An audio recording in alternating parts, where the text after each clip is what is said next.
அதிகாரம் 13. ஆபிராமும் அவன் மனைவியும் அவனுக்கு உண்டான யாவும் அவனுடனே லோத்தும் எகிப்தை விட்டு தென் திசையில் வந்தார்கள். ஆபிராம் மிருக ஜீவன்களும் வெள்ளியும் பொன்னுமான ஆஸ்திகளையுடைய சீமானாயிருந்தான். அவன் தன் பிரயாணங்களிலே தெற்கே இருந்து பெத்தேல் மட்டும் பெத்தேலுக்கும் ஆயிக்கும் நடுவாக தாம் முன்பு கூடாரம் போட்டதும் தான் முதல் ஒரு பலிபீடத்தை உண்டாக்கினதுமான ஸ்தலம் மட்டும் போனான். அங்கே ஆபிராம் கர்த்தருடைய நாமத்தை தொழுது கொண்டான். ஆபிராமுடனே வந்த லோத்தும் ஆடு மாடுகளும் கூடாரங்களும் இருந்தன. அவர்கள் ஒருமித்து குடியிருக்க அந்த பூமி அவர்களை தாங்கக்கூடாதிருந்தது. அவர்களுடைய ஆஸ்தி மிகுதியாயிருந்தபடியால் அவர்கள் ஒருமித்து வாசம் பண்ண ஏதுவில்லாமற் போயிற்று. ஆபிராமுடைய மந்தை மேய்ப்பருக்கும் லோத்துடைய மந்தை மேய்ப்பருக்கும் வாக்குவாதம் உண்டாயிற்று. அக்காலத்திலே கானானியரும் பெரிசியரும் அத்தேசத்தில் குடியிருந்தார்கள். ஆபிராம் லோத்தை நோக்கி, எனக்கும் உனக்கும் என் மேய்ப்பருக்கும் உன் மேய்ப்பருக்கும் வாக்குவாதம் வேண்டாம், நாம் சகோதரர்.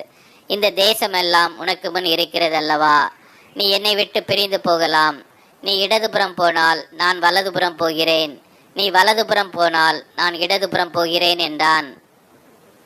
அப்பொழுது லோத்து தன் கண்களை ஏறெடுத்து பார்த்து யோர்தான் நதிக்கு அருகான சமபூமி முழுவதும் நீர்வளம் பொருந்தினதாயிருக்க கண்டான்.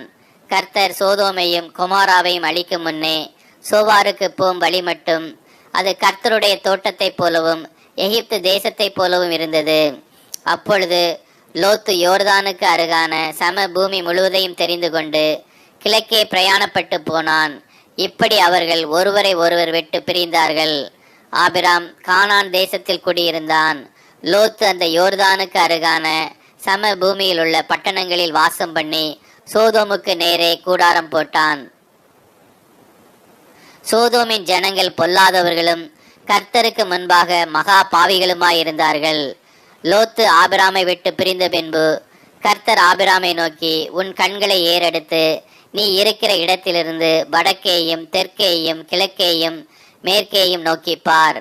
நீ பார்க்கிற இந்த பூமி முழுவதையும் நான் உனக்கும் உன் சந்ததிக்கும் என்றைக்கும் இருக்கும்படி கொடுத்து உன் சந்ததியை பூமியின் தூளை போல பெருக பண்ணுவேன்.